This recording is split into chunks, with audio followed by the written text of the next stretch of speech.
Hey everyone, my name is Chris. Today we are solo queuing with a Sledgehammer. Honestly, I would never expect this weapon to be that freaking powerful.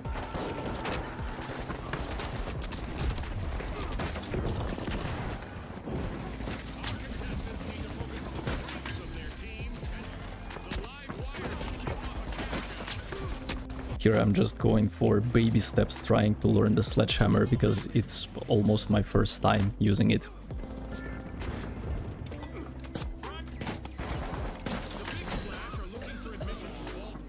One of the biggest mistakes I see when solo queuing is when players are using the defibrillator when it's absolutely not necessary. You have a lot of time, so please, instead of doing that, slow res. It has a 45-second cooldown, and chances that you won't be able to have that in your next fight. I also realized that this Sledgehammer challenge is gonna be a great way to see how good I am holding my mesh, protecting myself, looking for windows of opportunity to strike when enemy is out of cooldowns, ammo and utility.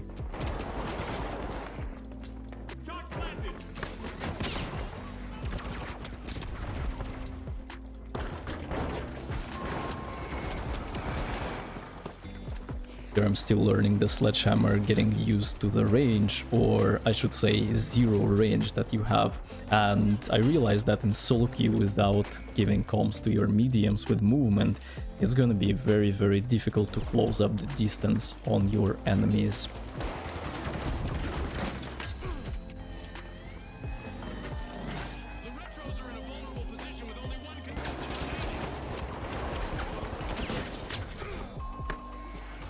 Fundamentally speaking, as a heavy player, this is never your responsibility to steal the cash out, so instead you have to protect your teammate with bubble, mesh and body block.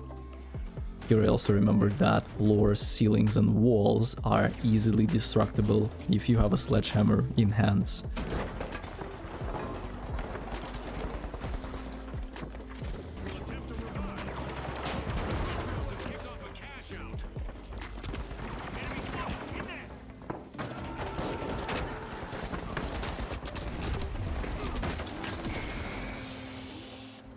Not gonna lie, I was very surprised that this guy sent me flying using charge and slam. I might try that in the future.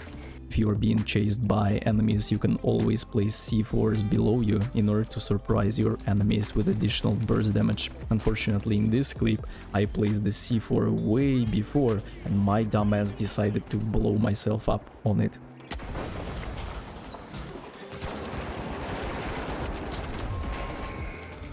This is one of the most satisfying feelings that you can have playing the finals.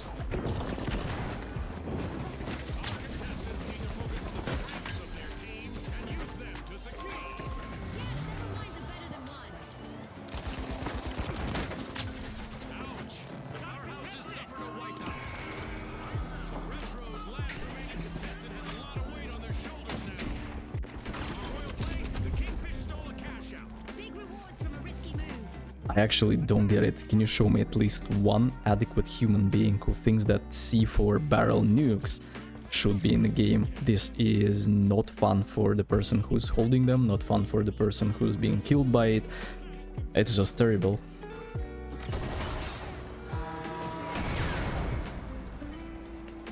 This is the clunkiest kill you will ever see in the finals.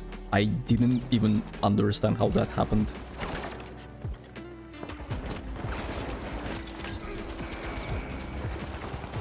I just also rewatched the clip and something tells me that this is absolutely not how the heavy torso should look like. We have pretty much the same situation on a cash out steal right here, and if I were to steal it myself instead of letting my medium do it, this light player would have 100% stunned me and cancelled my steal.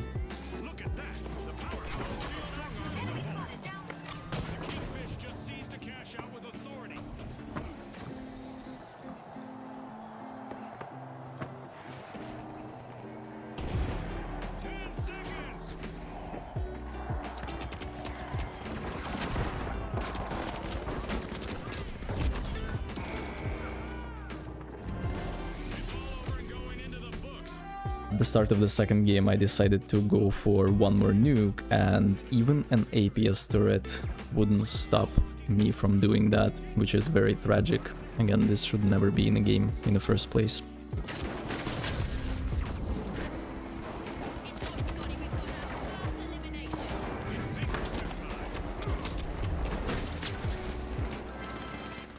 At that moment I realized that Sledgehammer can be a decent weapon choice, especially on maps and map types with close quarters, where cache-outs are inside of buildings. You just need to have a medium with double movement to quickly close the gap between you and enemies, so you can right click, left click, pretty much everything in the game.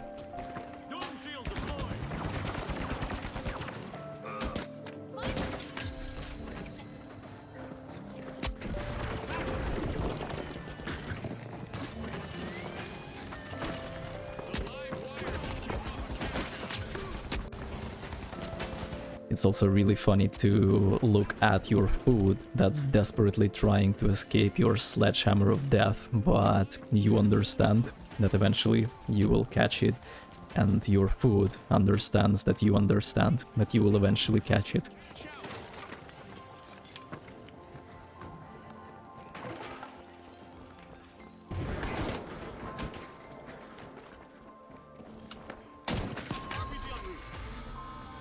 In a situation where there is not much time left, try to position yourself on high ground. Not only you are going to be extremely safe, but you will have the chance to choose when you want to engage. You will quickly realize if people are fake stealing, if they are full committing to it, so you can act accordingly. The second you see them steal, you drop down and prevent them from doing that.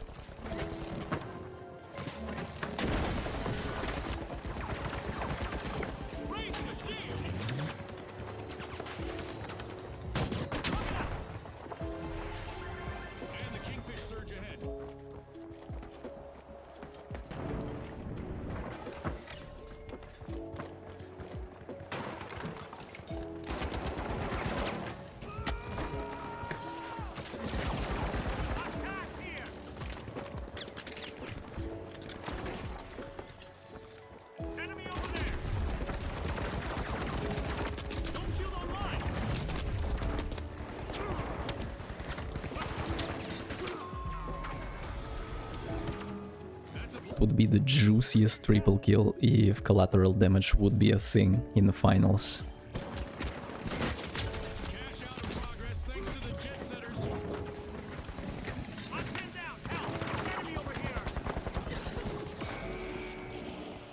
I swear to God, Charge and Slam is incredibly underrated and slept on.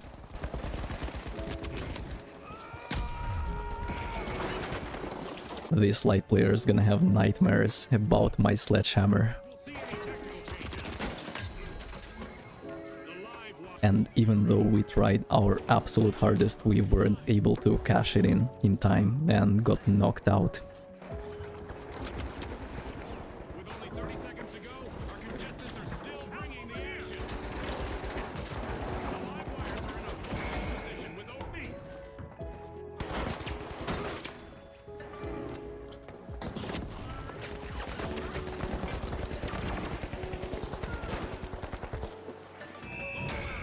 That was it for today's video. If you have any weapon suggestions, leave them in the comment section. See you.